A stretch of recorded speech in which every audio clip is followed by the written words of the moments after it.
El 2 de abril de 1976, la ciudadanía espera con ansias el anuncio del plan económico del nuevo gobierno de facto.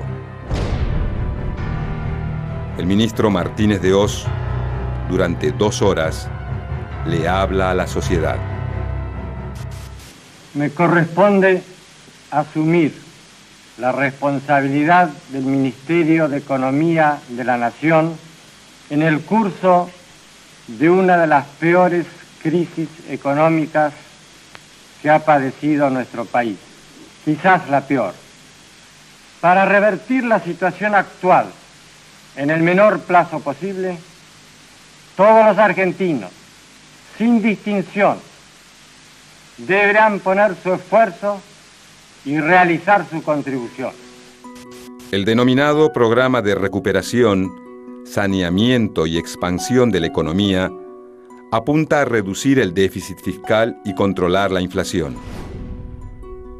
Pero las medidas de tinte neoliberal terminarán provocando la destrucción del Estado industrialista e interventor. Se eliminan las retenciones a la exportación de productos agropecuarios.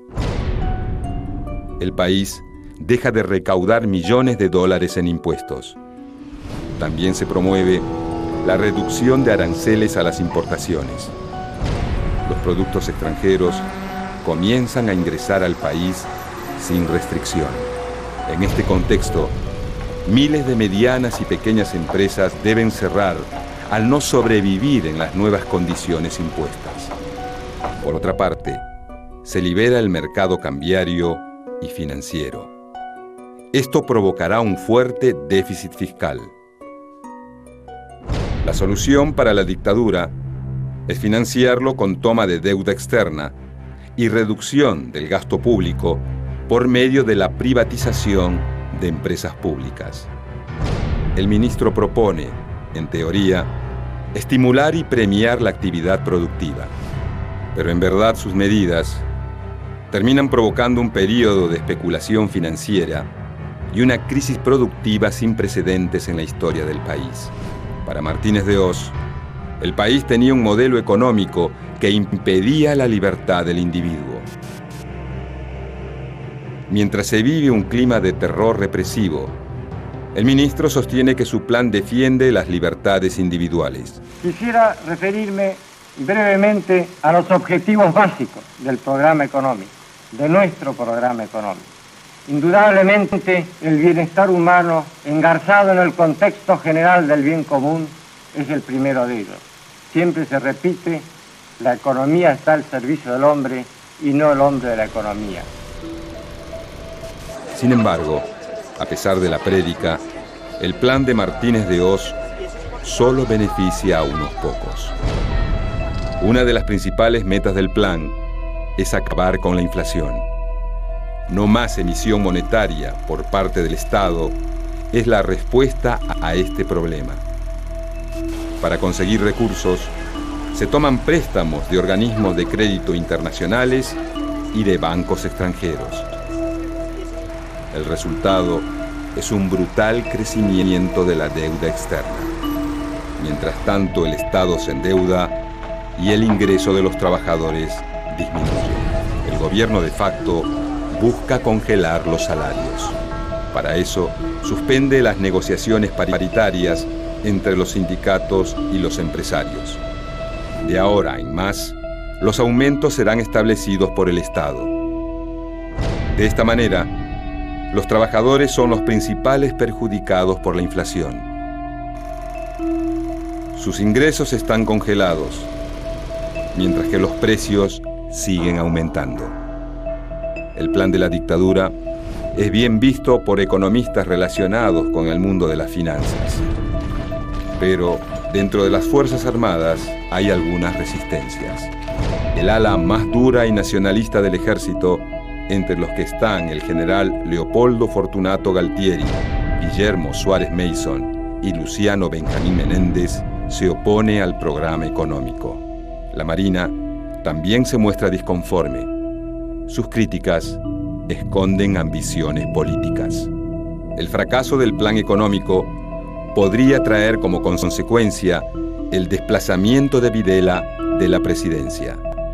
Esto es lo que ambiciona Macera. La estrategia de los militares opositores es criticar los posibles recortes en compra de armamentos.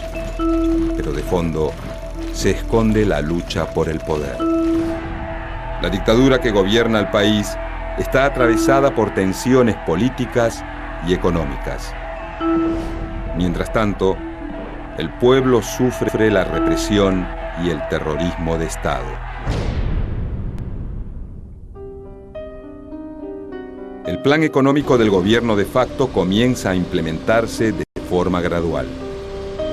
Aunque la principal meta del programa económico es detener la inflación, una de las principales decisiones es eliminar los controles de precios. Así, el mercado se encargará de fijar el valor de los productos sin intervención del Estado. Entonces, los artículos de primera necesidad aumentan. En consecuencia, los trabajadores sienten una fuerte pérdida de su poder adquisitivo y aumenta la ganancia del sector empresarial. Pero además, la dictadura decide aumentar los precios de los servicios públicos. El ministro de Economía justifica esta suba en una adecuación de las tarifas al mercado internacional. Pero el hecho de que se congelen los salarios significa costos bajos para empresas que ya gozan de ingresos altos. El equipo económico también apunta a una mayor apertura al mercado internacional. Para eso, se dejan sin efecto las restricciones a las importaciones. Según Martínez de Hoz, la industria argentina se verá favorecida por la competencia internacional. Además, se deroga la ley de granos vigente desde 1973 y se libera la disponibilidad de divisas para la exportación. El propósito es alentar las exportaciones agrícolas, pero la medida también produce el encarecimiento de los alimentos a nivel local. El aumento de las exportaciones debe producir la llegada de millones de dólares con el objetivo de bajar las tasas de interés. Pero lo único que se logra es aumentar el capital destinado a la especulación en compra y venta de divisas con depósitos bancarios a corto plazo. Sin embargo, a pesar de todo, hacia fines de 1976, el plan económico de la dictadura encabezada por Videla parece exitoso. El gasto público es contenido gracias al derrumbe de los salarios y se logra un importante superávit comercial. Pese a esto, la inflación no se detiene y pronto llevará a la dictadura a un callejón sin salida.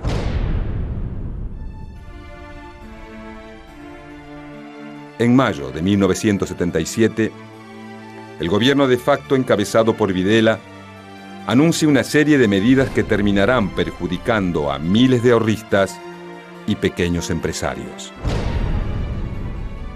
Se anuncia entonces la reforma del sistema financiero. Se liberan las tasas de interés y se descentralizan los depósitos de las entidades extranjeras. Esto posibilita el ingreso indiscriminado de dinero desde el extranjero. El Estado pasa a ser el garante de los depósitos. En consecuencia, durante los siguientes 3 años, las entidades financieras se multiplican. Surgen locales en los barrios que buscan atraer a miles de pequeños ahorristas quienes son tentados por las altas tasas de interés. Pero existe un problema. El Estado garantiza pero no controla al sector financiero. El riesgo de perder todo es muy alto. Sin embargo, nadie parece prestar atención a eso. A los pequeños y medianos empresarios les conviene cerrar sus fábricas. Ganan más dinero con la especulación financiera que con el trabajo productivo. Los recortes en la emisión de moneda y el congelamiento de los salarios no dan resultados.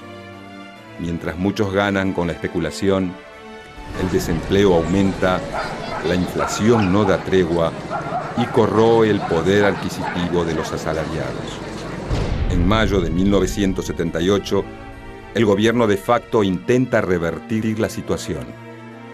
Se decide que el valor del dólar sea ajustado por el mercado internacional de divisas.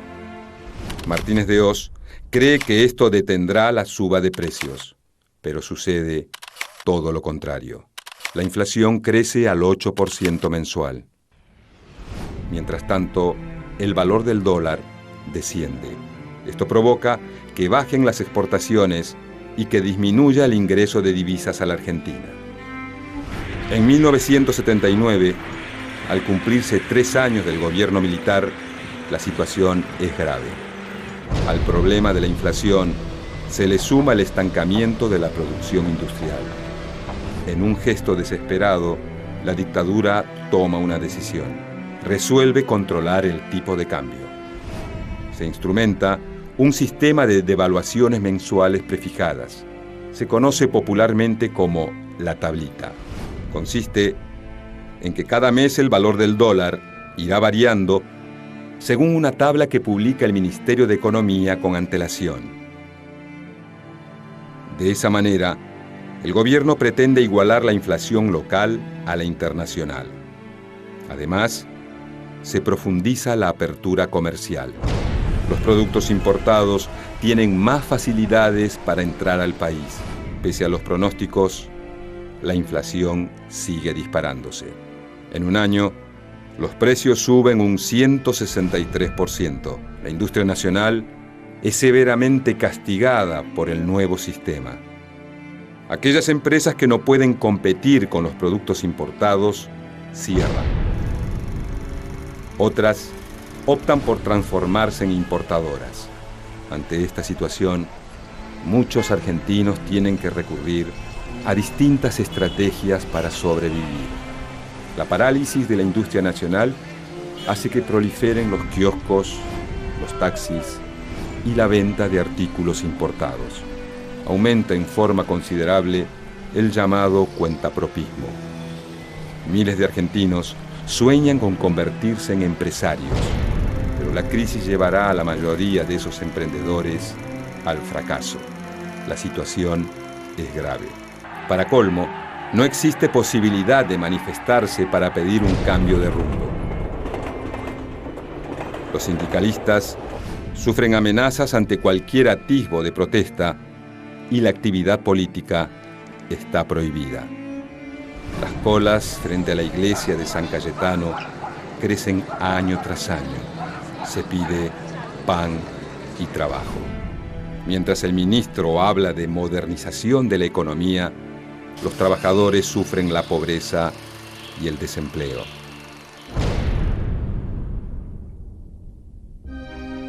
Para 1980, el país tiene un problema en la balanza comercial. El déficit llega a 519 millones de dólares. En busca de obtener divisas para sostener su plan, el gobierno de facto hace que las empresas estatales se endeuden en el exterior para luego transferir esos recursos al Tesoro Nacional. Como consecuencia, la deuda externa crece notablemente. El equipo de Martínez de Hoz, que sigue los lineamientos surgidos en la Universidad de Chicago, empieza a acusar a las empresas estatales de ser ineficientes. Se las culpa por ser responsables de los problemas de financiamiento del país. Se plantea entonces un proceso de privatizaciones, pero Martínez de Hoz no consigue el respaldo total de las Fuerzas Armadas. Macera, Galtieri y Menéndez, que aspiran suceder a Videla, se oponen. Sin embargo, el ministro consigue transferir hospitales y escuelas a las provincias para reducir el gasto público. Se intervienen las obras sociales y se reducen sus prestaciones. Por primera vez en 30 años, el acceso de los trabajadores a la salud se convierte en un problema. Además, la falta de controles por parte del Estado permite el florecimiento del trabajo en negro. La industria argentina vive tiempos dramáticos. Todos los días cierran fábricas y talleres. Las ramas más afectadas son la textil, la metalmecánica y la de electrodomésticos. La desocupación crece. Pero mientras los argentinos caen en la pobreza, hay grupos económicos poderosos que viven días de esplendor. Se aprovechan de las reformas impuestas por el Estado y se dedican a la especulación utilizando una operación que se conoce popularmente como bicicleta financiera. Toman créditos en dólares en el exterior, ingresan el dinero en la Argentina cambiándolo a pesos y luego lo colocan en un plazo fijo con altas tasas de interés. Finalmente, vuelven a sacar el dinero del país y cancelan el crédito en el exterior. Este tipo de operaciones permite alcanzar ganancias del 150%. Con un simple movimiento de dinero se genera un negocio altamente lucrativo. Pero el que paga la fiesta especulativa es el Estado. Este debe endeudarse para poder conseguir los dólares que terminan llevándose grupos que no producen ni dejan nada en el país. Para colmo, los ingresos en impuestos caen drásticamente, producto de la crisis y el crecimiento de la economía en negro. Pero un cambio en la situación económica internacional terminará de complicar las cosas.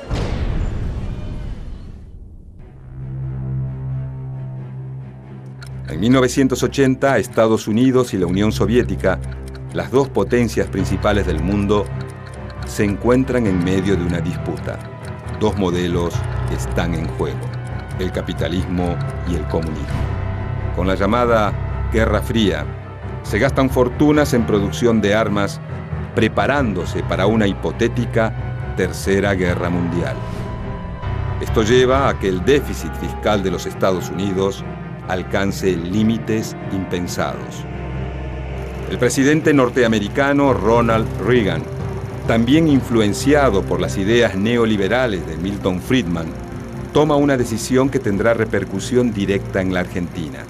Decide financiar el déficit con créditos en lugar de emitir moneda. En definitiva, aplica las mismas recetas que Martínez de Oz. Con este método, las tasas de interés aumentan en Estados Unidos. Y eso traerá graves consecuencias sobre nuestro país. Los capitales especulativos migran hacia la potencia del norte y esto provoca el derrumbe del sistema financiero argentino. Empiezan a escasear los dólares que sostienen la economía y los depositantes, alarmados por la posible falta de solvencia, retiran sus fondos. El Estado, que funciona como garante, no puede conseguir esos dólares. En enero de 1980, el sistema empieza a colapsar. Se producen una serie de quiebras sucesivas.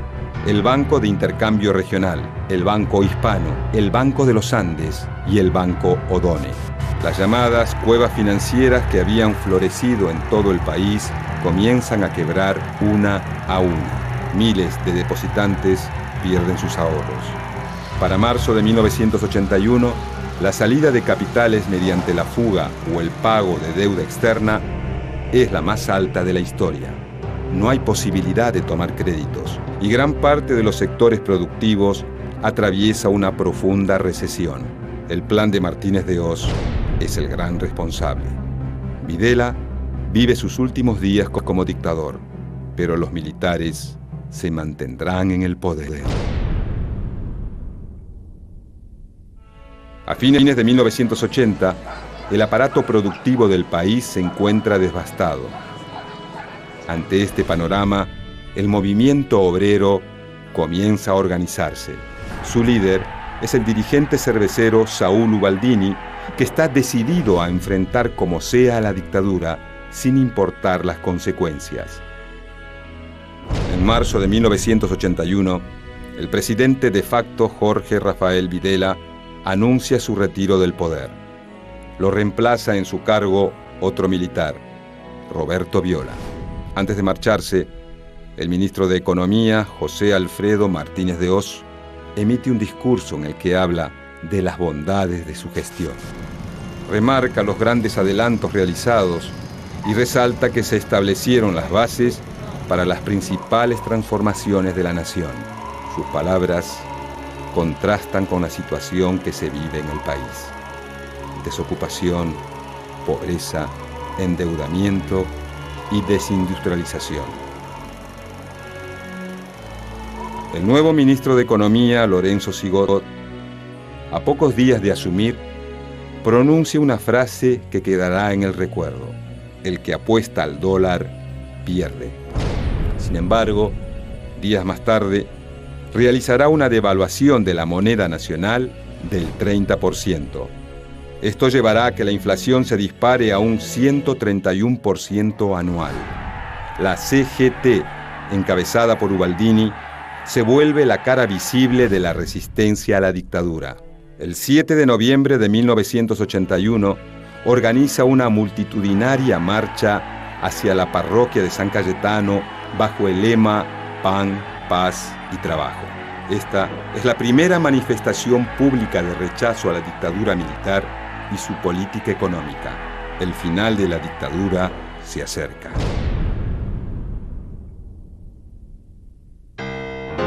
La gestión de Martínez de Hoz deja al Estado en una grave situación financiera. Durante 1982 y 1983, la dictadura intenta gestionar la crisis. Busca soluciones a corto plazo para frenar la inflación, pero no tiene éxito. En 1983, en medio de una grave crisis económica, se abre una esperanza. Se produce el ansiado regreso de la democracia. Raúl Alfonsín asume el poder y se enfrenta a un desafío: desarmar el modelo económico instaurado por los militares. Pero sus intentos son inútiles. El contexto internacional es adverso a la Argentina. Las ideas neoliberales se imponen en el mundo. Además, Alfonsín debe enfrentarse a los grupos económicos que se consolidaron en los últimos años. El final de este proceso fue la hiperinflación con la que concluyó el gobierno radical en 1989. Ese es el prólogo a la vuelta del neoliberalismo. Durante el gobierno de Carlos Menem, el mercado vuelve a tener potestad para todo. Domingo Felipe Cavallo es el ministro encargado de retomar las ideas de Martínez de Hoz. Los grupos económicos que pisaron fuerte durante la dictadura salen ganando otra vez.